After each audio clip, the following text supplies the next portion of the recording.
আসসালামু আলাইকুম সবাইকে। কেমন আছেন সবাই? আজকে আমার ছোট্ট সোনা বাবাটার জন্মদিন। আমার ছেলেটা আমার জন্য অনেক বড় নিয়ামত। ওর জন্মদিন উপলক্ষে ওর নানা ভাই ঘরোয়াভাবে একটু আয়োজন করলো। আমি শুধু কেকটা এনেছিলাম।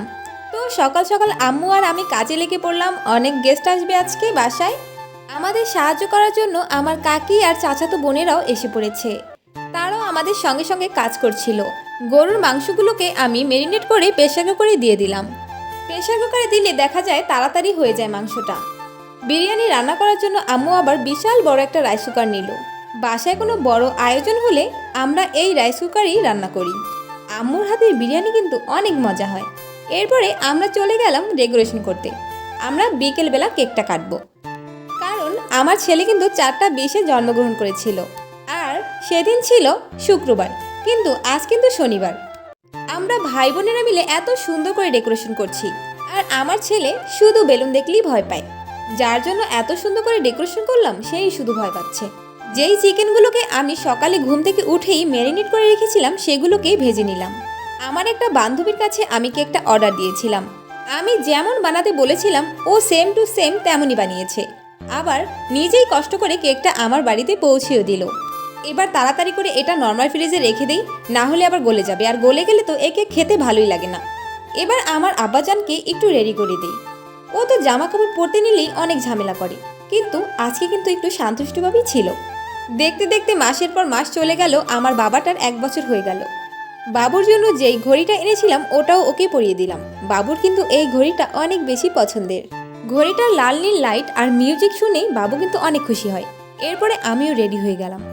আমি সুন্দর একটা শাড়ি পরে নিলাম, আর সাথে আমার সেই চিরচেনা হিজাবটাও পরে নিলাম, যেটা আমি ম্যাক্সিমাম শাড়ির সাথেই পরে থাকি। আম্মু সবাইকে খেতে দিয়ে দিল। আমরাও একটু পর খেয়ে নিব। বাবু আবার আমার কাছে আসার জন্য অনেক কান্নাকাটি করছিল, কারণ ও ঘুমাবে।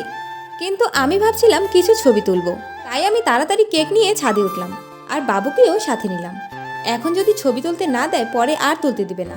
রোদের আলোতে কেকটা আরও বেশি সুন্দর লাগছিল। আমার বান্ধবীকে অনেক বেশি ধন্যবাদ এত সুন্দর একটা কেক বানিয়ে দেওয়ার জন্য।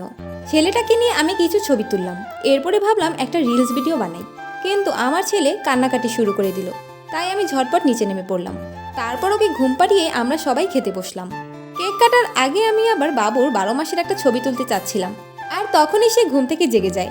এই জন্য আর বেশি কষ্ট করে তাকে উঠাতে হয়নি। আমরা সবাই বাবুকে নিয়ে কেক কাটছিলাম, তখন আবার আমার চাচাতো ভাই পার্টি স্প্রে মারলো, আর তখনই বাবু ভয় পেয়ে গেল। এখন তো ও আর 1 মিনিটও দাঁড়াবে না, কেকও খাবে না, আম্মুর কোলে উঠে গেল। আমার ছেলের কাণ্ড কারখানা আমি নিজেই বুঝি না। মাঝে মাঝে তেলাপোকাও হাত দিয়ে ধরতে চায়, আর এখন সামান্য পার্টি স্প্রেকে ভয় পাচ্ছে। এখন সবাইকে কেক খেতে দেবো, তাই আমি কেকের টপারগুলোকে উঠিয়ে কেকগুলোকে পিস পিস করে কেটে নিলাম। আশা করছি আমার এই ছোট ব্লগটা আপনাদের সবারই অনেক ভালো লেগেছে। আমার ভিডিওটা যদি আপনাদের সবার ভালো লেগে থাকে তাহলে অবশ্যই আমার ভিডিওতে একটা লাইক দিবেন। আরও নতুন নতুন ভিডিও পাওয়ার জন্য আমার পেজে একটা ফলো দিবেন। আশা করছি সবাই ভালো থাকবেন, সুস্থ থাকবেন। আল্লাহ হাফেজ।